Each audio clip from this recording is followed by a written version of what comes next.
Hello बच्चों, सभी को नमस्कार।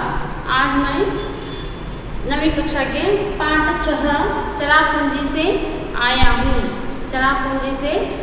हूँ।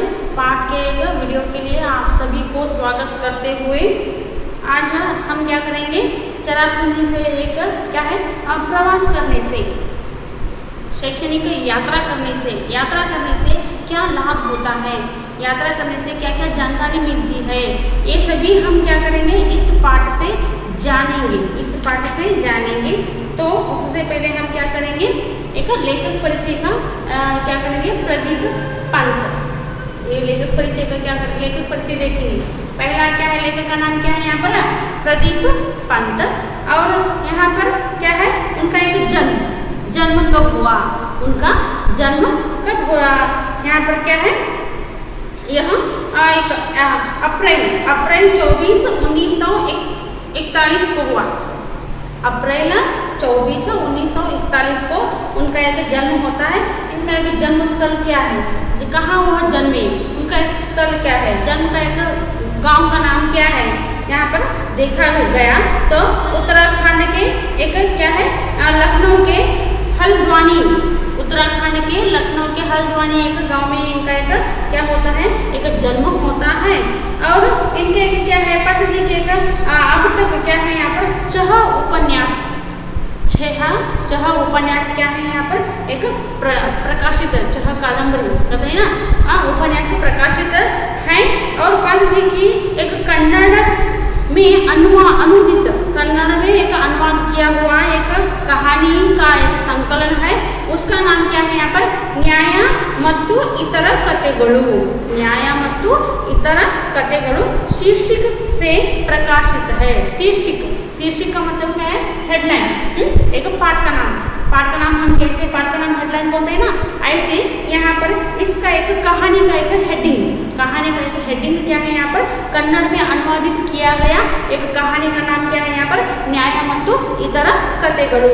यहाँ पर यह समझ में आता है। और पंत जी के एक देश विदेश के एक यात्रा संस्मरणों के 4 संकलन है। यहाँ पर वह क्या है, यहाँ पर यात्रा किए हैं।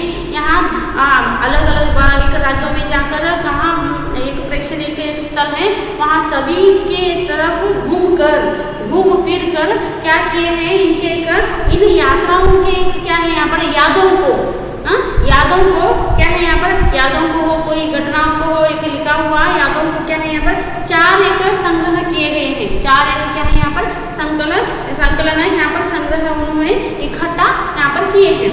तो इन नोड्री ಈ ಒಂದು ಇರ್ತದ ಚರಾಪುಂಜಿ से आया हूँ। ಚರಾಪುಂಜಿ ಅಂದ್ರೆ ಇಲ್ಲಿ ಮೇಘಾಲಯದ ಒಂದು ಏನಪ್ಪಾ ಅಂತಂದ್ರೆ ಇದು ಒಂದು ಬರುವಂತಹ ಒಂದು ಏನಪ್ಪಾ ಅಂದ್ರೆ ಒಂದು ಉತ್ತರ ಪೂರ್ವ ರಾಜ್ಯದಲ್ಲಿ ಏನು ಒಂದು ಬರುವಂತಹ ಚರಾಪುಂಜಿ ಅಂತಂದ್ರೆ ಮೇಘಾಲಯದಲ್ಲಿ ಒಂದು ಬರುವಂತಹ ಒಂದು ನಗರದಲ್ಲಿ ಒಂದು ಶಹರ, ಒಂದು ಊರು ಚರಾಪುಂಜಿ ಮೇಘಾಲಯ ರಾಜ್ಯದಲ್ಲಿ ಬರುವಂತಹ ಒಂದು ಊರಿ। ಈ ಒಂದು ಮೇಘಾಲಯದಿಂದ ಬಂದಿದ್ದೇನೆ ಅನ್ನುವಂಥ ಒಂದು ಪಾಠಕ್ಕೆ ಎಲ್ಲರಿಗೂ ಸ್ವಾಗತ ಮಾಡುತ್ತಾ ಅದರ ಒಂದು ಈ ಒಂದು ಪಾಠವನ್ನು ಬರೆದವರು ಪ್ರದೀಪ ಪಂತ ಅವರ ಒಂದು ಚಿಕ್ಕ ಒಂದು ಪರಿಚಯ ನಾವು ಇಲ್ಲೇ ನೋಡೋಣ। ಅವರ ಒಂದು ಹೆಸರು ಗೊತ್ತಾಯ್ತಾ ನಿಮಗೆ, ಪ್ರದೀಪ್ ಪಂತ ಅವರು ಅವರ ಒಂದು ಜನ್ಮ ಯಾವಾಗಾಯಿತು ಅಂತಂದ್ರೆ ಇಲ್ಲಿ ಒಂದು ಏಪ್ರಿಲ್ 24, 1941 ಇವರ ಒಂದು ಜನ್ಮ ಆಗ್ತದ। ಜನ್ಮಸ್ಥಳ ಹುಟ್ಟಿದ ಒಂದು ಊರು ಯಾವುದಪ್ಪ ಅಂತಂದ್ರೆ ಉತ್ತರಾಖಂಡದ ಒಂದು ಲಖನೌದ ಒಂದು ಇಲ್ಲಿ ಹಲ್ದ್ವಾನಿ ಅನ್ನೋಂಥ ಒಂದು ಊರಿನಲ್ಲಿ ಇವರು ಮಾಡ್ತಾರೆ ಜನಿಸ್ತಾರ। ಅವರು ಇವರ ಒಂದು ಪಂತಜಿಯವರ ಒಂದು ಇಲ್ಲಿವರೆಗೂ ಕೂಡ ಒಂದು 6 ಕಾದಂಬರಿಗಳು ಒಂದು ಪ್ರಕಟಣೆ ಆದವ, ಪ್ರಕಾಶಿತ ಅಂದ್ರೆ ಮುದ್ರಣಗೊಂಡ್ಯವ ಅನ್ನುವಂಥದ್ದು ಇಲ್ಲಿ ನಮಗೂ ಗೊತ್ತಾಗ್ತದ್ರಿ। ಅದೇ ರೀತಿಯಾಗಿ ಇನ್ನೊಂದು ಇಲ್ಲಿ ವಿಶೇಷ ಕನ್ನಡದಲ್ಲಿ ಒಂದು ಅನುವಾದ, ಕನ್ನಡದಲ್ಲಿ ಒಂದು ಭಾಷಾಂತರ ಮಾಡಿದಂತಹ ಒಂದು ಕಥೆಯ ಒಂದು ಸಂಕಲನದ ಒಂದು ಹೆಸರು ಏನಪ್ಪಾ ಅಂತಂದ್ರೆ ನ್ಯಾಯ ಮತ್ತು ಇತರ ಕಥೆಗಳು ಅನ್ನುವಂಥ ಒಂದು ಹೆಸರಿನಿಂದ ಈ ಒಂದು ಕಥೆ ಇಲ್ಲಿ ಮುದ್ರಣ ಒಂದು ಆಗ್ಯದ ಅನ್ನುವಂಥದ್ದು ಇಲ್ಲಿ ಗೊತ್ತಾಗ್ತದ್ರಿ। ಅದೇ ರೀತಿಯಾಗಿ ಇವರು ಒಂದು 4 ಒಂದು ಸಂಕಲನ ಸಂಗ್ರಹ ಕೂಡಿಟ್ಟಂತಹ ಒಂದು ಏನಪ್ಪ ಅಂತಂದರೆ ಇಲ್ಲಿ ನೆನಪುಗಳು ಯಾವುವ ಅಂತ ಅಂದಾಗ ದೇಶ ವಿದೇಶದಲ್ಲಿ ವಿದೇಶದಲ್ಲಿ ಏನಪ್ಪ ಯಾತ್ರೆಯನ್ನು ಮಾಡಿ ಆ ಒಂದು ಯಾತ್ರೆಯಾದ ಒಂದು ನೆನಪುಗಳು ಏನಪ್ಪ 4 ಸಂಕಲನಗಳನ್ನು ಇವರು ಮಾಡಲಾಗ್ಯಾರ. ಅದಕ್ಕೆ ಹೇಳ್ತಾರೆ ನೋಡಿ, ದೇಶ ಸುತ್ತು ಕೋಶ ಓದು ಅಂತ ಹೇಳಿ. ದೇಶ ಸುತ್ತು ಕೋಶ ಓದು. ಈಗ ಈ ಕೋಶ ಓದುವುದು ಏನಪ್ಪ ಅಂದ್ರೆ ಒಂದು ದೇಶದ ಸುತ್ತಿದಂಗ ಅನ್ನುವಂಥದ್ದು. ಮತ್ತೆ ಏನಪ್ಪ ಅಂದ್ರೆ ಇಲ್ಲಿ ದೇಶ ಒಂದು ಸುತ್ತಿದ್ರೆ ಕೋಶ ಓದಿದಂಗ ಅನ್ನುವಂಥದ್ದು. ಕೋಶ ಅಂದ್ರೆ ಏನಪ್ಪ ಅಂದ್ರೆ ಸಂಗ್ರಹ ಮಾಡಿದಂಥ ಒಂದು ಮಾಹಿತಿಗಳು. ಹೌದಾ? ಅದಕ್ಕಾಗಿ ಏನಪ್ಪ ಅಂದ್ರೆ ಇವರು ಒಂದು ದೇಶ ವಿದೇಶಗಳನ್ನು ಸುತ್ತಿದಂಥ ಒಂದು 4 ಸಂಗ್ರಹಣೆಗಳು ಏನಪ್ಪ ಅಂದ್ರೆ ಇವರು ಇಲ್ಲಿ ನೆನಪುಗಳು ಅದಾವ ಅನ್ನುವಂಥದ್ದು. ಅದರೊಳಗೆ ಇದು ಒಂದು ಅನ್ನುವಂಥದ್ದು ಚರಾಪೊಂದಿಸಿ आयाम। पंडित जवाहरलाल नेहरू पर उत्कृष्ट लेखन के लिए पंत जी को जर्नलिस्ट वेलफेयर फाउंडेशन का यूरोप भ्रमण पुरस्कार, उत्तर प्रदेश हिंदी संस्थान का प्रेमचंद्र अनुशंसा पुरस्कार, हिंदी अकादमी द्वारा 2 बार साहित्यिक कृति पुरस्कार प्राप्त है। यहाँ पर साहित्यकार सम्मान, उत्कृष्ट व्यंग्य लेखन के लिए हिंदी भवन नई दिल्ली का व्यंग्यश्री सम्मान भी प्राप्त हुए हैं। यहाँ पर क्या है, एक सर्वश्रेष्ठ उत्कृष्ट यानी यहाँ पर सर्वश्रेष्ठ पंडित जवाहरलाल नेहरू पर क्या है, एक सर्वश्रेष्ठ लेखन लिखने के लिए पंत जी को कौन सा एक पुरस्कार मिला है? यहाँ पर जर्नलिस्ट वेलफेयर फाउंडेशन के द्वारा क्या है, द्वारा का एक यूरोप भ्रमण पुरस्कार मिला है। और उत्तर प्रदेश हिंदी संस्थान का एक प्रेमचंद्र अनुशंसा पुरस्कार भी इनको यहाँ पर मिला है। और यहाँ पर हिंदी अकादमी के द्वारा 2 बार साहित्यिक कृति यहाँ पर पुरस्कार यहाँ पर हैं। और साहित्यकार सम्मान, उत्कृष्ट व्यंग्य लेखन यानी यहाँ पर उत्कृष्ट का मतलब है श्रेष्ठ। आमेले नेक्स्ट व्यंग्य का मतलब है यहाँ पर तुच्छ है ना, अश्रेष्ठ।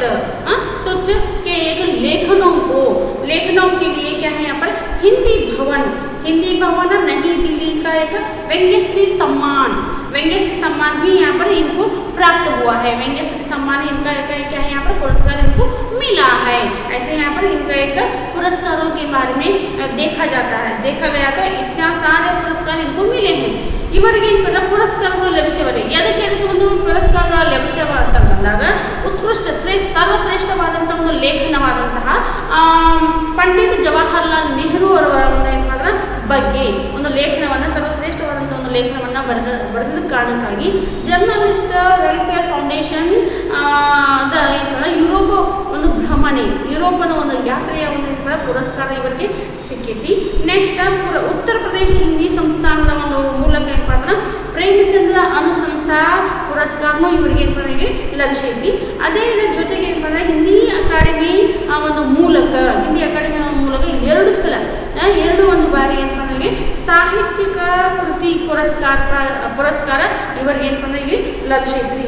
ಅದೇ ರೀತಿಯಾಗಿ ಇನ್ನೊಂದು ಏನಪ್ಪ ಅಂತಂದ್ರೆ ಇಲ್ಲಿ ಹೇಳ್ಬೇಕಂದ್ರೆ ಒಂದು ಸಾಹಿತ್ಯಕಾರ सम्मान उत्कृष्ट व्यंग्य लेखन के लिए उत्कृष्ट व्यंग्य ಅಂದರೆ ಸರ್ವಶ್ರೇಷ್ಠ ಮತ್ತು ಏನಪ್ಪ ಅಂದ್ರೆ ಅತಿ ತುಚ್ಛ ಸರ್ವಶ್ರೇಷ್ಠ ತುಚ್ಛ ಅನ್ನುವಂಥ ಒಂದು ಏನಪ್ಪ ಅಂತಂದ್ರೆ ಇಲ್ಲಿ ಒಂದು ಲೇಖನಗಳಿಗೆ ಏನಪ್ಪ ಅಂದ್ರೆ ಇವರಿಗೆ ಏನಪ್ಪ ಅಂದ್ರೆ ಹಿಂದಿ ಭವನ ಮತ್ತು ನೈ ದಿಲ್ಲಿ ಒಂದು ಹೊಸ ದೆಹಲಿಯ ಒಂದು ಏನಪ್ಪ ದೆಹಲಿಯ ಒಂದು ಮೂಲಕ ವ್ಯಂಗ್ಯಶ್ರೀ ಸಮ್ಮಾನ ಅನ್ನುವಂಥ ಒಂದು ಏನಪ್ಪ ಅಂದ್ರೆ ಇಲ್ಲಿ ಒಂದು ಪುರಸ್ಕಾರ ಇವರಿಗೆ ಲಭಿಸೈತಿ ಅಂತ ಹೇಳಿ ಇಲ್ಲಿ ಗೊತ್ತಾಗ್ತದ್ರಿ। ಹೌದಾ? ಇಲ್ಲಿ ತನಕ ಏನಪ್ಪ ಅಂತ ನಾವು ಏನು ಮಾಡಿದೆಪ್ಪ ಅಂದ್ರೆ ಕವಿ ಪರಿಚಯವನ್ನು ನೋಡಿದ್ವಿ। ಇಲ್ಲಿ ತನಕ ಒಂದು ಪ್ರದೀಪ್ ಪಂತ್ ಅವರ ಕಿರು ಪರಿಚಯವನ್ನು ನಿಮ್ಗೆ ಗೊತ್ತಾತ್ರಿ ತಿಳಿಯಾಗ್ತದ ಅಂದ್ರೆ ನಿಮಗೆಲ್ಲ ತಿಳಿದಂತ ನಾವು ಭಾವಿಸ್ತೀನಿ। ಏನೋ ಒಂದು ತೀರಿಕಲ್ಪ ನೀವು ಒಂದು ಕಮೆಂಟ್ ಬಾಕ್ಸಲ್ಲಿ ಕಮೆಂಟ್ ಮಾಡಿರಿ। ನೆಕ್ಸ್ಟ್ ಇಲ್ಲಿ ಸ್ವಲ್ಪ ಏನು ಮಾಡೋಣ, ಶಬ್ದಾರ್ಥ ಕಡೆ ಹೋಗೋಣ। ಈಗ ನಾವು ಇಲ್ಲಿ ಶಬ್ದಾರ್ಥ ಕಡೆ ಹೋಗೋಣ। ಶಬ್ದಾರ್ಥ ಏನಂತಂದ್ರೆ ನೀವು ಪಾಠ ಹೇಳೋದ್ನಾಗ ಯಾವಾಗಲೂ ಪಾಠ ಹೇಳೋದ್ನಾಗ ನೀವು ಪಾಠ ಟೆಕ್ಸ್ಟ್ ಬುಕ್ಕನ್ನು ತೆಗೆದುಕೊಂಡು ಇಟ್ಕೊಳ್ರಿ। ಹೌದಾ? ಈಗ ನಾವು ಏನು ಮಾಡೋಣ, ಇಲ್ಲಿ ಶಬ್ದಾರ್ಥ ಕಡೆ ನಾವು ಹೋಗಬೇಕಾದ್ರೆ ನೋಡ್ರಿ ಏನೋ ಒಂದು ಶಬ್ದಾರ್ಥದೊಳಗೆ ಏನೇನೋ ಒಂದು ಹೊಸ ಶಬ್ದಗಳು अभी हम क्या करेंगे, शब्दार्थ की ओर चले जाएंगे। तो शब्दार्थ में यहाँ पर नए नए शब्द कौन कौन से एक अर्थ आते हैं, एक पर्यायवाची शब्द आते हैं और उसका एक कन्नड़ा अर्थ क्या है, आपको कन्नड़ा अर्थ चाहिए तो आप वहीं पर ही क्या करो, पेंसिल से नोट कर लो, ठीक है।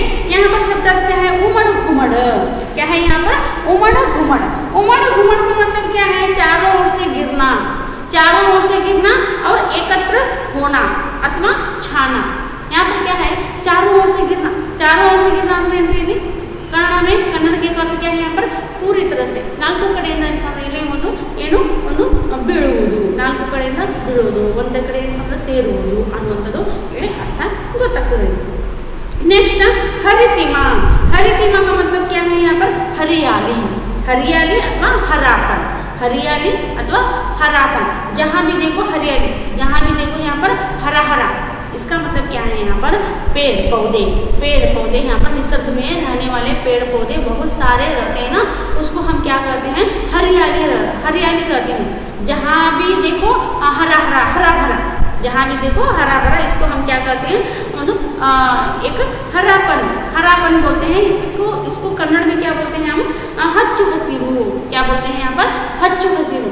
ಎಲ್ಲಿ ಬೇಕಾದಲ್ಲಿ ನೋಡಿದರೆ ಏನಪ್ಪ ಅಂದ್ರೆ ಇಲ್ಲಿ ಒಂದು ಹಚ್ಚು ಹಸಿರು, ಒಂದು ಗಿಡ ಮರಗಳಿಂದ ತುಂಬಿ, ಒಂದು ಗಿಡಗಂಟೆಗಳಿಂದ ಏನಪ್ಪ ತುಂಬಿ ತುಳುಕಿ ಇರುವಂಥ ಒಂದು ನಿಸರ್ಗ ಅನ್ನುವಂಥದ್ದು ಇಲ್ಲಿ ಅರ್ಥ ಆಗ್ತದ್ರಿ। ಅದಕ್ಕಾಗಿ ಏನಪ್ಪ ಹರಿಯಾಲಿ ಅನ್ನುವಂಥದ್ದು ಶಬ್ದ ಇಲ್ಲಿ ಬಳಸಲಾಗಿದೆ। ಅಂದ್ರೆ ಚಿರಾಪುಂಜಿ ಏನಪ್ಪ ಅಂದ್ರೆ ಇಲ್ಲಿ ಬಹಳ ಒಂದು ಮಳೆ ಬೀಳುವಂತಹ ಒಂದು ಏನಪ್ಪ ಅಂದ್ರೆ ಇಲ್ಲಿ ಮೇಘಾಲಯ ಮಳೆ ಬೀಳುವಂಥ ಒಂದು ರಾಜ್ಯ ರೀ। ಈ ಒಂದು ಯಾವಾಗಲೂ ಕೂಡ ಏನಪ್ಪ ಅಂದ್ರೆ ಇಲ್ಲಿ ಒಂದು ಮಳೆ ಏನಪ್ಪ ಅಂದ್ರೆ ಒಂದು ನಿರಂತರವಾಗಿ ಇರ್ತದೆ। ಅದಕ್ಕಾಗಿ ಈ ಮಳೆ ಈಗ ನಮ್ಮಲ್ಲಿನ ಏನಪ್ಪ ಅಂತಂದ್ರೆ ಒಂದಿಷ್ಟು ಒಂದು ಸ್ವಲ್ಪ ಕಾಲಕ್ಕೆ ಮಳೆ ಆಗಿತ್ತಪ್ಪ ಅಂದ್ರೆ ಆಸ್ಪಾಸ್ ಎಲ್ಲ ಕಡೆ ಏನಪ್ಪ ಹುಲ್ಲು ಕರಿಕಿ ಆ ಗಿಡಗಳು ಚೆನ್ನಾಗಿ ಬೆಳಿತಾವ, ಅವೆಲ್ಲ ಬೇಕಾದ್ರೆ ನೋಡಿದ್ರೆ ಒಂದು ಹಚ್ಚು ಹಸಿರಾಗಿ ಅಂತ ನಾವು ಕಾಣ್ತೀವಿ, ಹೌದಾ, ನೋಟವನ್ನು ನಾವು ಕಾಣ್ತೀವಿ। ಹಂಗಾಗಿ ಏನಪ್ಪ ಇಲ್ಲಿ ನಿರಂತರವಾಗಿ ಮಳೆ ಇರುವುದರಿಂದ ಏನಾಗ್ತಿಪ್ಪ ಅಂತಂದ್ರೆ ಒಂದು ಎಲ್ಲ ಕಡೆ ಒಂದು ಹಚ್ಚು ಹಸಿರಾದಂಥ ಒಂದು ಏನಪ್ಪ ಅಂದ್ರೆ ಇಲ್ಲಿ ಪರಿಸರ ಇಲ್ಲಿ ಇರ್ತದೆ ಅನ್ನೋದು। नेक्स्ट दरख्त, दरख्त का मतलब है यहाँ पर पेड़ वृक्ष, दरख्त का मतलब क्या है यहाँ पर, पेड़ वृक्ष, वृक्ष का मतलब है आपको मालूम है कन्नड़ में, वृक्ष ಅಂದ್ರೆ ವೃಕ್ಷ, ಪೇಡ ಅಂದ್ರೆ ಇಲ್ಲಿ ಗಿಡ, ಗಿಡ ಮರ ನಾವು ಇಲ್ಲಿ ಒಂದು ಹೇಳ್ತೀವಿ। नेक्स्ट फटा का मतलब है यहाँ पर भरा हुआ, फटा का मतलब है यहाँ पर भरा, भरा ಅಂದ್ರೆ ಏನಪ್ಪ ಇಲ್ಲಿ ಕನ್ನಡ ಒಳಗೆ ಒಂದು ತುಂಬಿದ, फटा ಅಂದ್ರೆ ಏನಪ್ಪ ಇಲ್ಲಿ भरा। अभी क्या है यहाँ पर, पेट बहुत ही फुल हो गया तो वह फटने की जैसे क्या होता है, तकलीफ होती है, समझ में आ रहा है बच्चों। इसीलिए यहाँ पर फटा का मतलब है यहाँ पर भरा हुआ, अब बहुत ही क्या है यहाँ पर एक भरा हुआ मतलब ತುಂಬಿದ ಅಂತ। बूंदा बांदी, बूंदा बांदी का मतलब है यहाँ पर क्या है, वर्षा, बूंदा बांदी का मतलब क्या है यहाँ पर, वर्षा अथवा क्या है यहाँ पर बादलों से गिरने वाली जल की बूंदें, बादलों से एक गिरने वाली जल की एक बूंदे को क्या कहते हैं हम, बूंदा बांदी कहते हैं। ಅಂದ್ರೆ ಇಲ್ಲಿ ಒಂದು ವರ್ಷ ಅಂದ್ರೆ ಇಲ್ಲಿ ಮಳೆ, ಒಂದು ಬೂಂದಾ ಬಾಂದಿ ಅಂದ್ರೆ ಏನಪ್ಪ ಇಲ್ಲಿ ಮಳೆ ಹನಿ ಮಳೆ ಹನಿ, ಒಂದು ಮೇಘ ಒಂದು ಮೋಡಗಳಿಂದ ಏನಪ್ಪ ಉದುರುವಂಥ ಒಂದು ಏನಪ್ಪ ಇಲ್ಲಿ ಒಂದು मणे हनी ಅಂತ ಇಲ್ಲಿ ಕರೆಯಬಹುದು। खपत, खपत का मतलब क्या है, माल की बिक्री, खपत का मतलब क्या है यहाँ पर, माल की बिक्री, माल की बिक्री ಅಂದ್ರೆ ವಸ್ತುಗಳ ಒಂದು ಮಾರಾಟ। ಖಪತ್ಗಳ ಒಂದು ಅರ್ಥ ಕನ್ನಡ ಏನ್ರಿ, ವಸ್ತುಗಳ ಒಂದು ಮಾರಾಟ, ವಸ್ತುಗಳಾಗಲಿ ವ್ಯಾಪಾರಿಗಳಿಗೆ ಯಾವುದೇ ಬೇಕಾದಂಥ ಒಂದು ವಸ್ತುಗಳು, ಬಾಂಡೆ ಸಾಮಾನು ಆಗಲಿ, ಆಮೇಲೆ ಏನಪ್ಪ ಬಟ್ಟೆಗಳ ಒಂದು ಆಗಲಿ, ಕಿರಾಣಿ ಸಂತಿನ ಆಗಲಿ, ಬೇರೆ ಜೀವನಕ್ಕೆ ಒಂದು ಬೇಕಾದಂಥ ಒಂದು ಬೇರೆ ಒಂದು ವಸ್ತುಗಳ ಒಂದು ಮಾರಾಟ ಏನಪ್ಪ ಇಲ್ಲಿ ಒಂದು ಬರ್ತದೆ, ಅದಕ್ಕೆ ಖಪತ್ ಅಂತ ಕರೀತಾರೆ। पन बिजली, पन बिजली का पन का मतलब है यहाँ पर पानी, पन का मतलब है यहाँ पर पानी, बिजली का मतलब है यहाँ पर विद्युत, पन बिजली का मतलब क्या है यहाँ पर, जल विद्युत, क्या है यहाँ पर जल विद्युत होता है, तो उसको कन्नड़ में जल विद्युत ही यहाँ पर कहते हैं। निहारना का मतलब क्या है यहाँ पर, ध्यानपूर्वक देखना, निहारना का मतलब क्या है यहाँ पर, ध्यानपूर्वक देखना, यहाँ पर ध्यानपूर्वक देखना, ध्यान से देखना, लक्ष्य से देखना, निहार हम ऐसे क्यों घूर रहे हो, हम बोल रहे हैं ऐसे क्यों घूर रहे हैं, घूरने का मतलब क्या है यहाँ पर, देखना, ध्यान से देखना, ऐसे निहारना यहाँ पर बोलते हैं। तो लक्ष्य ಕೊಟ್ಟು ನೋಡು, ಇದನ್ನು ಕನ್ನಡ ಒಳಗೆ ಏನಂತಾರೆ, ಲಕ್ಷ್ಯ ಕೊಟ್ಟ ನೋಡು ಅಂತಂದಾಗ ಅನ್ನೋದು ಒಂದು ಅರ್ಥ ಬರ್ತದೆ। नेक्स्ट कुहरा का मतलब है धुंध, कुहरा का मतलब है क्या है यहाँ पर धुंध, सॉरी कुहरा, धुंध है यहाँ पर कोहरा, यहाँ पर क्या है मतलब मंजू। कोहरा का मतलब क्या है, कोहरा का मतलब है एक ಮಂಜು ಅಂತ ಕರಿತೀವಿ, ಮಂಜು ಭರ್ಪ್ ಅಂತೀವಲ್ಲ ಅದು ಮಂಜು ಅಂತ ಕರಿತೀವಿ। अंचल, अंचल का मतलब है प्रांत, अंचल का मतलब है यहाँ पर प्रांत, प्रांत का मतलब है यहाँ पर ಒಂದು ಕೊನೆಯ ಪ್ರದೇಶ, ಕೊನೆಯ ಒಂದು ಭಾಗ ಅಂದರೆ ಅದು ಊರು ಏನಪ್ಪ ಅಂದರೆ ಇಲ್ಲಿ ಒಂದು ಕೊನೆಯದಾಗ್ತದೆ, ಆ ಊರು ಒಂದು ಕೊನೆಯದಾಗ್ತದೆ, ಅದಕ್ಕೆ ಒಂದು ಕೊನೆಯ ಪ್ರದೇಶ ಅಂತ ನಾವು ಇಲ್ಲಿ ಕರಿತೀವಿ। सीमा का समीपवर्ती भाग, सीमा का समीपवर्ती भाग, सीमाದ ಸಮೀಪವರ್ತಿ ಭಾಗ ಅಂದರೆ ಈ ಒಂದು ಊರು ಇರ್ತದೆ, ಆ ಊರೊಳಗೆ ನಾವು ಇಷ್ಟೆಲ್ಲ ನಾವು ಏನು ಮಾಡ್ತೀವಪ್ಪ ಅಂದ್ರೆ ಅಡ್ಡಕ್ಕೆ ಹೋಗ್ತೀವಿ, ಇಲ್ಲಿ ಏನಂದ್ರೆ ಕೊನೆಯ अंत, प्रांत बोलते हैं इसको, क्या बोलते हैं प्रांत बोलते हैं, ठीक है ना। ऐसे एक पूर्ण एक क्या है गांव में एक अंत का एक भाग वहाँ पर खत्म होता है, वहाँ पर क्या होता है वो भाग एक गांव खत्म होता है, उसको अंत सीमा के समवर्ती भाग बोलते हैं इसको। वर्चस्व, वर्चस्व का मतलब क्या है यहाँ पर आधिपत्य, वर्चस्व का मतलब क्या है यहाँ पर आधिपत्य, यहाँ पर क्या है प्राबल्य यहाँ पर बोलती है, प्राबल्य आधिपत्य समर्थ यहाँ पर बोलते हैं। तो यहाँ पर क्या है वर्चस्व का मतलब है अधिकार, वर्चस्व का मतलब क्या है यहाँ पर अधिकार बोलते हैं, क्या बोलते हैं अधिकार, अधिकार यहाँ पर क्या बोलते हैं अधिकार बोलते हैं, कन्नड़ में अधिकार बोलते हैं, ठीक है। घुसना, घुसना यानी प्रवेश करना, घुसना यानी यहाँ पर क्या करना प्रवेश करना, प्रवेश करना का मतलब कन्नड़ में मतलब है ಪ್ರವೇಶವಾಗು, ಒಂದು ಪ್ರವೇಶ ಮಾಡು ಅನ್ನುವಂಥದ್ದು। ನೆಕ್ಸ್ಟ್ ಭೀಕರ್ ಜಾನ ಅಂದರೆ ಪ್ರವೇಶ ಮಾಡುವ ಅಂದರೆ ಏನಂದ್ರೆ ಒಳಗೆ ಬರುವುದು ಅನ್ನುವಂಥದ್ದು। तमाम, तमाम का मतलब है सारा, समस्त, सारा अथवा समस्त यहाँ पर बोला जाता है। तमाम का मतलब है यहाँ पर तुम्हारा काम तमाम करता हूँ मैं, ऐसे यहाँ पर एक बोलचाल में आते हैं, तो तुम्हारा खेल खत्म करता हूँ ऐसे एक आता है। तमाम का मतलब क्या है यहाँ पर सारा, समस्त, ಎಲ್ಲ समस्त ಅಂತ ಇಲ್ಲಿ ಕನ್ನಡ ಬರ್ತದೆ। नेक्स्ट सौदा, सौदा, सौदा का मतलब क्या है यहाँ पर क्रय विक्रय की वस्तु या ಮಾಲ್, ಕ್ರಯ ವಿಕ್ರಯ की वस्तु या ಮಾಲ್ ಅಂದ್ರೆ ಏನಪ್ಪ ನಿಮಗೆ ಒಂದು ಮಾರಾಟವಾಗುವ, ಸೌದಾ ಅಂದರೆ ಸವಾಲು ಅಂತ ಹೇಳ್ತೀವಿ ನಾವು, ಸೌದಾ ಅಂದರೆ ಏನಪ್ಪ ನಿಮಗೆ ಸವಾಲು ಮಾಡುವಂಥ ಒಂದು ವಸ್ತುಗಳು, ಒಂದು ಸವಾಲು ಮಾಡುವಂಥ ಒಂದು ವಸ್ತುಗಳು ಏನಪ್ಪ ಅಂತ ಇಲ್ಲಿ ಮಾರಾಟ ಮಾಡೋದಕ್ಕೆ ನಾವು ಏನಂತ ಕರಿತೀವಪ್ಪ ಅಂದರೆ ಇಲ್ಲಿ ಸವಾಲ ಅಂತ ಇಲ್ಲಿ ನಾವು ಕರಿತೀವಿ। नेक्स्ट बेहिचक, बेहिचक का मतलब है निसंकोच, बेहिचक का मतलब क्या है यहाँ पर निसंकोच, संकोचविಲ್ಲದೆ ಅನ್ನುವಂಥದ್ದು ಕನ್ನಡ अर्थ बदलती। नेक्स्ट मोड़, मोड़ का मतलब है यहाँ पर रास्ता, रास्ते आदि का घुमावदार स्थान, रास्ता क्या है यहाँ पर मोड़ का मतलब क्या है यहाँ पर एक घुमावदार, घुमावदार का एक मतलब क्या है कन्नड़ में ಇಲ್ಲಿ ತಿರುವು ಅಂತ ಹೇಳ್ತೀವಿ ನಾವು, ತಿರುವು ಕ್ರಾಸ್ ಅಂತೀವಲ್ಲ ಅದಕ್ಕೆ ಏನಪ್ಪ ಇಲ್ಲಿ ಹಿಂದಿ ಒಳಗೆ ಮೋಡ್ ಅಂತ ಇಲ್ಲಿ ಕರೀತಾರೆ, ಅದಕ್ಕೆ ಏನಪ್ಪ ಇಲ್ಲಿ ತಿರುವುಳ್ಳ ಒಂದು ಸ್ಥಳ ಅನ್ನುವಂಥದ್ದು, ರಸ್ತೆ ಅನ್ನುವಂಥದ್ದು। नेक्स्ट प्रपात, प्रपात का मतलब क्या है यहाँ पर ऊंचा, ऊंचे स्थान से गिरने वाली जलधारा, प्रपात का मतलब क्या है यहाँ पर जलप्रपात बोलते हैं हम, जलप्रपात बोलते हैं। ये जलप्रपात को क्या कहते हैं ऊंचे स्थान से, ऊंचे स्थान से क्या है यहाँ पर गिरने वाला एक जल को हम क्या कहते हैं, जल की एक धारा को हम क्या कहते हैं प्रपात कहते हैं।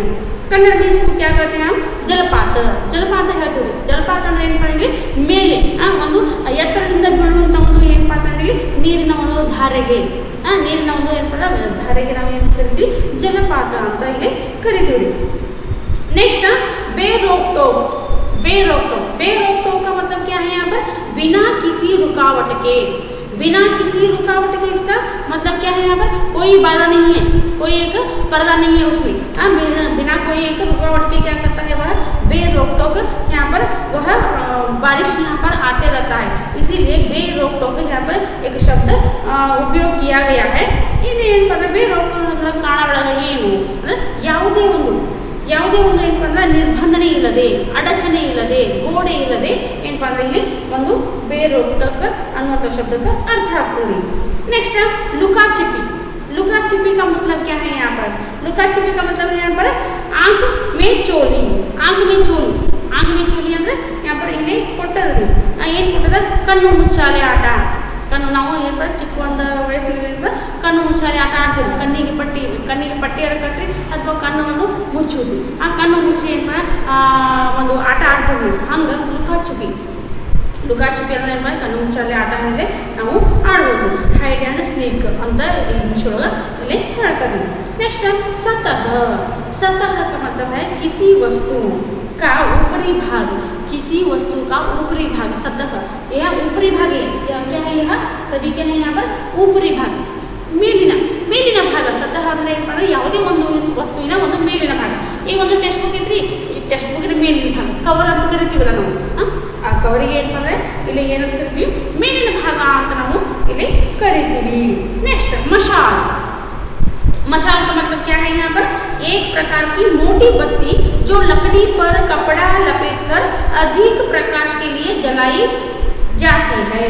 यहाँ पर क्या है, मशाल का मतलब क्या है, यहाँ पर एक प्रकार की मोटा बहुत ही एक बड़ा मोटी एक क्या है यहाँ पर दीप, बत्ती. बत्ती का मतलब क्या है यहाँ पर एक बत्ती कॉटन से किया जाता है ना बत्ती, उस बत्ती को क्या करते हैं यहाँ पर लकड़ी पर लपटते हैं. लकड़ी पर लपेट कर अधिक प्रकाश अधिक प्रकाश के लिए यहाँ पर जलाया जाता है. इसको हम कन्नड़ में क्या कहते हैं, यहाँ पर दिवटिगी, दिवटिगे ಅಂತ ಕರಿತೀವಿ ನಾವು ಏನಂತ ಕರಿತೀವಿ, ದಿವಟಿಗೆ ಅಥವಾ ಪಂಜು ಹಿಲಾಲು ಅನ್ನುವಂಥ ಒಂದು ಅರ್ಥ ಇಲ್ಲಿ ಬರ್ತದೆ. ಈ ದಿವಟಿಗೆ ಅಂದರೆ ಏನು ಮಾಡೋದು, ಇಲ್ಲಿ ಗವಿ ಒಳಗೆ ಅದು ಗವಿ ಒಳಗೆ ನಾವು ಏನು ಮಾಡೋಣ ಹೋಗೋದಾದ್ರೆ ಒಂದು ಲೈಟ್ ತೊಗೊಂಡು ಹೋಗೋಕ್ಕಾಗೋದಿಲ್ಲ ರೀ, ಕೈಯಾಗ ಲೈಟ್ ತೊಗೊಂಡು ಹೋಗೋಕ್ಕಾಗುತ್ತೆ. ಈಗಂತೂ ಎಲ್ಲರೂ ಏನು ಬಂದವ್ರಿ, ಟಾರ್ಚ್ ಬಂದವ್ರಿ, ಒಂದು ಬ್ಯಾಟ್ರಿಗಳು ಬಂದವ, ಟಾರ್ಚ್ ಬಂದವ, ಮೊಬೈಲ್ ಲೈಟ್ಗಳು ಬರ್ತಾವ, ಎಲ್ಲ ಬಂದವ್ರಿ. ಈಗ ಅವಾಗಿನ ಒಂದು ಕಾಲದಲ್ಲಿ, ಹಿಂದಿನ ಕಾಲದೊಳಗೆ ಏನಪ್ಪ ಇಲ್ಲಿ ಗವಿ ಒಳಗೆ ನಾವು ಹೋಗ್ಬೇಕಾದ್ರೆ, ಭೂಮಿ ಒಳಗೆ ನಾವು ಹೋಗ್ಬೇಕಾದ್ರೆ ಒಂದು ದಿವಟಿಗೆ ಅಂತ ಏನಪ್ಪ ಇರ್ತದ್ರಿ, ಒಂದು ದಪ್ಪನ ಕಟ್ಟಿಗೆಗೆ ಏನಪ್ಪ ಅಂದ್ರೆ ಅದಕ್ಕೆ ಏನಪ್ಪ ಕಾಟನ್ ಅರ್ಬಿ ಸುತ್ತದ್ರಿ. ಆ ಅರ್ಬಿ ಸುತ್ತಿ ಅದಕ್ಕೆ ಏನಪ್ಪ ಎಣ್ಣೆಯನ್ನು ಬಿಟ್ಟು ಏನು ಮಾಡ್ರಿ, ಅದನ್ನು ಒಂದು ಉರಿ ಒಂದು ಬೆಂಕಿ ಕಡ್ಡಿ ಹಚ್ಚಿ ಏನಪ್ಪ ಒಂದು ಪ್ರಕಾಶಕ್ಕಾಗಿ ಏನಪ್ಪ ಒಂದು ಕೈಯಾಗ ಹಿಡ್ದ ಏನು ಮಾಡ್ತಿದ್ರಪ್ಪ ಅಂದ್ರೆ ಹಿಡ್ಕೊಂಡು ಹೋಗ್ತಿದ್ರು. ಇಲ್ಲಾಂದ್ರೆ ಆ ಗವಿ ಒಳಗೆ ಏನಪ್ಪ ಒಂದು ಸ್ಥಳ ಇರ್ತದ್ರಿ, ಒಂದು ಗಾಡಿ ಒಂದು ಏನಪ್ಪ ಇಡುವಂಥ ಒಂದು ಸ್ಥಳ ಇರ್ತದೆ, ಅಲ್ಲಿ ಏನಪ್ಪ ಹಚ್ಚಿ ಇಟ್ಬಿಡೋದು, ಅದಕ್ಕೆ ನಾವು ದಿವಟಿಗೆ ಅಂತ ನಾವು ಕರಿತೀವಿ. ಈಗ ದಿವಟಿಗೆ ಏನಪ್ಪ ಎಲ್ಲಿ ಬಳಸ್ತಾರಪ್ಪ ಅಂದ್ರೆ ಹೆಚ್ಚ ಒಂದು ಮೊಹರಂ ಹಬ್ಬ ಒಳಗೆ, ಈ ಒಂದು ಮೊಹರಂ ಹಬ್ಬ ಒಳಗೆ ಏನು ಮಾಡ್ತಾರಪ್ಪ ಅಂದ್ರೆ ಈಗ ಬಡಿಗೆ ಏನು ದೇವ್ರಿಗೆ ಹೋಗ್ತಾರಲ್ಲ ತೆಗೆದುಕೊಂಡು ಹೋಗ್ತಾರಲ್ಲ, ಅವಾಗ ಏನಪ್ಪ ಅಂದ್ರೆ ಈಗ ಒಂದು ದಾರಿಯಲ್ಲಿ ಏನಪ್ಪ ಕತ್ತಿರ್ತದ ಅಂತ ಒಂದು ಸಂದರ್ಭದಲ್ಲಿ ಏನಪ್ಪ ಒಂದು ದಪ್ಪನ ಒಂದು ಕಟ್ಟಿಗೆ ಏನು ಮಾಡ್ತಾರಪ್ಪ ಅಂತಂದ್ರೆ ಒಂದು ಅರ್ಬಿಯನ್ನು ಸುತ್ತಿ ಅದಕ್ಕೆ ಒಂದು ಏನಪ್ಪ ಅಂದ್ರೆ ಎಣ್ಣೆಯನ್ನು ಹಾಕಿ ಏನಪ್ಪ ಅದಕ್ಕೆ ಪ್ರಕಾಶ ಬಿಡುವಂಥ ಒಂದು ಏನಪ್ಪ ಬೆಂಕಿಯನ್ನು ಹಚ್ತಾರ, ಅದಕ್ಕೆ ನಾವು ದಿವಟಿಗೆ ಅಂತ ಇಲ್ಲಿ ಕರಿತೀವಿ. ಈ ಒಂದು ಶಬ್ದ ಎಲ್ಲ ಶಬ್ದಾರ್ಥಗಳು ಏನಪ್ಪ ಅಂದ್ರೆ ನಿಮಗೆ ತಿಳಿದು सभी शब्द क्या करो आप एक नोट में क्या करना, नोटबुक में नोट करो. और लेखक परिचय भी यहाँ पर क्या करना है, पॉइंट के मुताबिक पॉइंट करके लिखो, ठीक है ना. अभी यहाँ क्या है, इसका एक पाठ का एक उद्देश्य क्या है, पाठ का एक उद्देश्य यहाँ पर क्या इस पाठ से हम क्या सीखते हुए यहाँ पर देखा गए तो यहाँ पर यात्रा से प्रादेशिक ज्ञान प्राप्त होता है और लोगों की रहन सहन, प्राकृतिक दृश्यों का सौंदर्य आदि का प्रत्यक्ष अनुभव मिलता है. इस पाठ के द्वारा छात्र चरापूंजी का परिचय प्राप्त कर सकते हैं. यहाँ पर क्या है, यह चरापूंजी से आए हुए पाठ में एक उद्देश्य क्या है, यहाँ पर क्या सीख मिलती है, क्योंकि यहाँ पर एक देश विदेश के यहाँ पर ज्ञान, देश विदेश का एक ज्ञान यहाँ पर प्राप्त होता है और वहाँ रहते हुए लोगों का, वहाँ रहते हुए लोगों के कैसे रहते हैं वह, उनका संस्कृति क्या है, उनका एक कैसे वह जीवन करते हैं, ये सभी रहन सहन के बारे में यहाँ पर हम प्राप्त एक सीख मिलती है. उसके साथ साथ क्या करते हैं यहाँ पर प्राकृतिक सौंदर्य का एक प्रकृति का एक सौंदर्य को हम क्या करते हैं यहाँ पर प्रत्यक्ष अनुभव करते हैं. प्रत्यक्ष अनुभव का मतलब क्या है, यहाँ पर एक देखना, प्रत्यक्ष यहाँ पर क्या करना है, यहाँ पर देखना, सजीव क्या करना है, हम देखना. परोक्ष क्या है, यहाँ पर पाठ में हम बोलते हैं, पाठ में चित्र के मुताबिक वह हम देखते हैं तो वह परोक्ष होता है. प्रत्यक्ष देखना है, खुद जाकर देखना, खुद यहाँ पर क्या करना है, स्वयं देखने से उसको हम क्या करते हैं, यहाँ पर प्रत्यक्ष करते हैं. इसीलिए एक प्रत्यक्ष का एक अनुभव हम यहाँ पर क्या करते हैं, इस पाठ्य में चरापूंजी के बारे में, मेघालय में मेघालय राज्य एक शहर का एक चरापूंजी के बारे में क्या करते हैं, इसके बारे में हम ज्ञान एक प्राप्त करते हैं, इसका एक परिचय हमको मिलता है. ऐसे इस पाठ का एक उद्देश्य यहाँ पर है. ನೋಡಿ ಈ ಒಂದು ಪಾಠದಲ್ಲಿ. ಈ ಒಂದು ಪಾಠದ ಒಂದು ಉದ್ದೇಶ ಏನ್ರಿ, ಇದು ಯಾಕೆ ಇಡಲಾಗೈತಿ, ಇದರಿಂದ ನಾವು ಏನು ಕಲ್ಕೋತೀವಿ, ಏನು ನಮ್ಗೆ ಗೊತ್ತಾಗ್ತದೆ ಅನ್ನೋಂಥದ್ದು ಒಂದು ಹೇಳುವುದಾದ್ರೆ, ಈ ಒಂದು ಯಾತ್ರೆಯನ್ನು ಶೈಕ್ಷಣಿಕ ಒಂದು ಯಾತ್ರೆ ಅಂತ ಕರಿತೀವಿ ನಾವು. ಈಗ ನಾವು ಏನು ಮಾಡಿದ್ವಿ, ಸ್ಕೂಲಿನಲ್ಲಿ ಒಂದು ವರ್ಷಕ್ಕೊಮ್ಮೆ ಒಂದು ಶೈಕ್ಷಣಿಕ ಪ್ರವಾಸವನ್ನು ಮಾಡ್ತೀವಿ. ಆ ಪ್ರವಾಸ ಯಾಕೆ ಮಾಡ್ತೀವಿ ರೀ, ಯಾಕಂದ್ರೆ ಅಲ್ಲಿ ಇರುವಂಥ ಒಂದು ಏನು ಮಾಡ್ತೀವಿ, ಒಂದು ಜ್ಞಾನ, ಒಂದು ಜ್ಞಾನವನ್ನು ಏನು ಮಾಡ್ತಾರೆ ಇಲ್ಲಿ ಒಂದು ಆ ಒಂದು ಏನಪ್ಪ ಸ್ಥಳದ ಒಂದು ಏನಪ್ಪ ಇರುವ ಒಂದು ಜನರ ಒಂದು ಏನಪ್ಪ ಉಡುಗೆ ತೊಡುಗೆಗಳನ್ನು, ಆ ಒಂದು ಅಲ್ಲಿರುವಂಥ ಒಂದು ಪ್ರಕೃತಿ ಸೌಂದರ್ಯಗಳನ್ನು ನಾವು ಏನು ಮಾಡ್ತೀವಪ್ಪ ಅಂದ್ರೆ ಪ್ರತ್ಯಕ್ಷವಾಗಿ ಒಂದು ನಾವು ಏನಪ್ಪ ಇಲ್ಲಿ ಸ್ವತಃ ನಾವು ನೋಡ್ತೀವಿ, ಕಣ್ಣಾರೆ ನಾವು ಏನು ನೋಡ್ತೀವಲ್ಲ ಅದಕ್ಕೆ ನಾವು ಇಲ್ಲಿ ಏನು ಕರಿತೀವಿ, ಪ್ರತ್ಯಕ್ಷ ಅಂತ ಕರಿತೀವಿ. ಅದಕ್ಕಾಗಿ ಈ ಒಂದು ಏನಪ್ಪ ಈ ಒಂದು ಪ್ರವಾಸ ಮಾಡುವ ಒಂದು ಉದ್ದೇಶ ಏನ್ರಿ, ನಾವು ಒಂದು ಪ್ರತ್ಯಕ್ಷವನ್ನು ನೋಡೋದು, ಅನುಭವ ಮಾಡೋದು. ಪ್ರತ್ಯಕ್ಷವನ್ನು ನೋಡಿ ಏನಪ್ಪ ಅನುಭವವನ್ನು ನಮಗೆ ಸಿಗ್ತದೆ. ಅಂದರೆ ಈಗ ನಾವು ಓದೋದಕ್ಕಿಂತ ಏನಪ್ಪ ಅದೇ ಏನಂತಿರಲ್ಲ, ದೇಶ ಸುತ್ತು ಕೋಶ ಓದು ಅಂತ, ಕೋಶ ಓದು ದೇಶ ಸುತ್ತು ಅಂತ ಏನು ಮಾತಾಡ್ತಲ್ಲ, ಆ ಒಂದು ಏನಪ್ಪ ದೇಶ ಸುತ್ತಿ ಒಂದು ಏನು ಅನುಭವವನ್ನು ಆಗಿರ್ತದೆ ಅದು ಏನಪ್ಪ ಭಾಳ ಹೆಚ್ಚಿಗೆ ಏನಾಗ್ತದೆ, ನೆನಪ ಉಳಿತದೆ. ಅದೇ ಕೋಶ ನಾವು ಓದಿದ್ವಪ್ಪ ಅಂದ್ರೆ ಅದು ನೆನಪು ಉಳಿತದೆ, ಆದರೆ ಸ್ವಲ್ಪ ಪ್ರಮಾಣ ಅಂತ ಇಲ್ಲಿ ಹೇಳಲಾಗ್ತದೆ. ಅದಕ್ಕಾಗಿ ಏನಪ್ಪ ಈ ಒಂದು ಪಾಠದಿಂದ ಚೆರಾಪುಂಜಿಯ ಒಂದು ಏನಪ್ಪ ಅಂದ್ರೆ ಒಂದು ಊರಿನ ಒಂದು ಏನಪ್ಪ ಅಂದ್ರೆ ಒಂದು ಪರಿಚಯ ನಾವು ಏನು ಮಾಡ್ತೀವೋ ಇಲ್ಲಿ ತಿಳ್ಕೊತೀವಿ ಅಂತ ಇಲ್ಲಿ ಗೊತ್ತಾಗ್ತದೆ. ನೆಕ್ಸ್ಟ್ ಈ ಒಂದು ಪಾಠದ ಕಡೆ ನಾವು ಹೋಗೋಣ. ಈಗ अभी क्या करेंगे, अब पाठ की ओर जाएंगे. यहाँ पर मेघालय, मेघालय यानी बादलों का घर. मेघालय क्या यानी यहाँ पर मेघालय का मतलब क्या है, यहाँ पर बादलों का घर. ಮೇಘಾಲಯ ಅಂದ ತಕ್ಷಣ ಏನಪ್ಪ ಅಂದ್ರೆ ಇಲ್ಲಿ ಒಂದು ಮೋಡಗಳ ಮನೆ ಅನ್ನುವಂಥದ್ದು ನಮ್ಗೆ ನೆನಪಾಗುತ್ತೆ. ಯಾಕೆ ಅಂತಂದಾಗ ಇಲ್ಲಿ ನಿರಂತರವಾಗಿ ಏನಾಗ್ತದಪ್ಪ ಅಂತಂದ್ರೆ ಮಳೆ, ಧಾರಾಕಾರವಾಗಿ ಮಳೆ ಬೀಳುವುದರಿಂದ ಮೇಘಾಲಯಗ ಏನಪ್ಪ ಅಂದ್ರೆ ಮೇಘ, ಇದರ ಒಂದು ಹೆಸರಿನಲ್ಲಿ ಏನಪ್ಪ ಅಂದ್ರೆ ಇಲ್ಲಿ ಮೇಘ. ಮೇಘ ಅಂದ್ರೆ ಏನಪ್ಪ ಇಲ್ಲಿ ಮೋಡ, ಮೇಘ ಅಂದ್ರೆ ಏನು ಇಲ್ಲಿ ಮೋಡ. ಅದಕ್ಕೆ ಒಂದು ಮೇಘಾಲಯ ಅಂದ್ರೆ ಏನಪ್ಪ ಇಲ್ಲಿ ಮೋಡಗಳ ಒಂದು ಮನೆ ಅಂತ ಇಲ್ಲಿ ಹೇಳಲಾಗ್ತದೆ. नेक्स्ट और मेघालय की राजधानी शिलांग. यह चेरापूंजी क्या है, यहाँ पर मेघालय राज्य में आने वाले एक शहर, एक गांव. ಈ ಚೆರಾಪುಂಜಿ ಏನ್ರಿ ಒಂದು ಮೇಘಾಲಯದಲ್ಲಿ ಬರುವಂಥ ಒಂದು ಏನಪ್ಪ ಒಂದು ಊರು. ಆ ಒಂದು ಈಗ ಮೇಘಾಲಯ ಬಗ್ಗೆ ಏನಪ್ಪ ಇಲ್ಲಿ ಹೇಳಲಾಗ್ತದೆ. ಅದಕ್ಕೆ ಮೇಘಾಲಯ ಹೆಂಗೈತಿಪ್ಪ ಅಂತ ಒಂದು ಮೋಡಗಳ ಮನೆ ಇದ್ದಂಗೆ. ಮೋಡ ಅಂತ ಇಲ್ಲಿ ಮೋಡ ಇತ್ತಪ್ಪ ಅಂದ್ರೆ ಮಳೆ ಬರುವಂಥ ಒಂದು ಗ್ಯಾರಂಟಿ, ಖಂಡಿತವಾಗಿ ಮಳೆ ಬರ್ತದೆ ಅನ್ನುವಂಥದ್ದು ಗೊತ್ತಾಗ್ತದೆ. ಅದಕ್ಕಾಗಿ ಏನಪ್ಪ ಒಂದು ಮೋಡಗಳ ಮನೆನ ಏನಪ್ಪ ಮೇಘಾಲಯ ಅಂತ, ಮೇಘಾಲಯ ರಾಜ್ಯ ಅಂತ ಗೊತ್ತಾಗ್ತದೆ. और मेघालय की राजधानी शिलांग एक हरा भरा पर्वतीय नगर जहाँ हर वक्त बादल उमड़ते घुमड़ते रहते हैं. यहाँ मेघालय क्या है, मेघालय की एक राजधानी का एक नाम क्या है, यहाँ पर शिलांग है. तो यहाँ एक हरा भरा पर्वतीय नगर है. यह क्या है, एक हरा भरा पर्वतीय नगर है. तो यहाँ क्या है, यहाँ पर एक हर वक्त क्या है, यहाँ पर हमेशा यहाँ पर बादल क्या करते रहते हैं, उमड़ते घुमड़ते हैं चारों तरफ से. यहाँ पर मेघालय में चारों तरफ से क्या करते हैं, एक गिरते रहते हैं. तो उसको हम क्या कहते हैं, यहाँ पर उमड़ते हैं घुमड़ते हैं, ऐसे यहाँ पर बोला जाता है. गिरते रहते हैं बादल, क्या करते रहते हैं, यहाँ पर गिरते रहते हैं. तो बादल आ गया तो एक बारिश होती है, बारिश से क्या है, बूंदा बूंदी यहाँ पर आ जाती है, बारिश आ जाती है. इसीलिए यह क्या है, हरा भरा पर्वतीय नगर है. तो यहाँ चारों तरफ बादल क्या करते रहते हैं, एक गिरते रहते हैं, ऐसे यहाँ पर बोला जा रहा है. ಇದು ಏನು ಒಂದು ಗೊತ್ತಾಗ್ತದ್ರಪ್ಪ ಅಂತಂದ್ರೆ ಒಂದು ಮೇಘಾಲಯ ಅನ್ನೋದು ಏನಪ್ಪ ಇಲ್ಲಿ ಮೋಡಗಳ ಒಂದು ಮನೆ ಅಂತ ಗೊತ್ತಾಯ್ತು. ಇದರ ಮೇಘಾಲಯದ ಒಂದು ರಾಜಧಾನಿ ಯಾವುದು ಅಂತಂದಾಗ ಶಿಲಾಂಗ್. ಮೇಘಾಲಯದ ರಾಜಧಾನಿ ಯಾವ್ದು, ಇಲ್ಲಿ ಶಿಲಾಂಗ್. ಈ ಒಂದು ಏನಪ್ಪ ಅಂತಂದ್ರೆ ಈ ಒಂದು ನಗರ ಏನು ಹೆಂಗೈತಪ್ಪ ಅಂತಂದ್ರೆ ಒಂದು ಹಚ್ಚು ಹಸಿರಾದಂತಹ ಹಸಿರು ತುಂಬಿದಂತಹ ಒಂದು ಪರ್ವತಗಳ ನಗರು, ಒಂದು ಗುಡ್ಡ ಬೆಟ್ಟಗಳ ಒಂದು ನಗರು ಅಂತ ಹೇಳ್ತಾ ಆ ಒಂದು ಊರು ಅಂತ ಇಲ್ಲಿ ಹೇಳಲಾಗ್ತದೆ. ಅದಕ್ಕೆ ಈ ಒಂದು ಬೆಟ್ಟ ಗುಡ್ಡಗಳ ಒಂದು ತುಂಬಿದಂತಹ ಒಂದು ಏನಪ್ಪ ಈ ನಗರ ಐತಲ್ಲ ಒಂದು ಊರು, ಇಲ್ಲಿ ಯಾವಾಗಲೂ ಏನಪ್ಪ ಯಾವಾಗ ಬೇಕು ಅವಾಗ ಹರ್ ವಕ್ತ್ ಅಂದ್ರೆ ಪ್ರತಿಯೊಂದು ಸಮಯದಲ್ಲಿ ಒಂದು ಏನಾಗ್ತಿರ್ಪ ಒಂದು ಮೋಡಗಳು ಏನಪ್ಪ ಅಂದ್ರೆ ಇಲ್ಲಿ ಒಂದು ಬರ್ತಿರ್ತಾವ, ಮೋಡಗಳು ಏನಪ್ಪ ಇಲ್ಲಿ ಕವಿದಿರ್ತದ ಅನ್ನುವಂಥದ್ದು ಇಲ್ಲಿ ಗೊತ್ತಾಗ್ತದೆ. ಇತನ ಬಡ स्वच्छ सुंदर पर्वतीय नगर उत्तर भारत में कहीं नहीं है। इतना बड़ा स्वच्छ सुंदर पर्वतीय नगर है, क्या है, एक उत्तर भारत में कहीं पर भी देखने के लिए नहीं मिलता है। तो यहाँ मेघालय में देखने के लिए मिलता है। तो उत्तर पूर्व में यह राज्य आता है। ठीक है, ऐसे हरितिमा भी शायद ही कहीं देखने को मिले।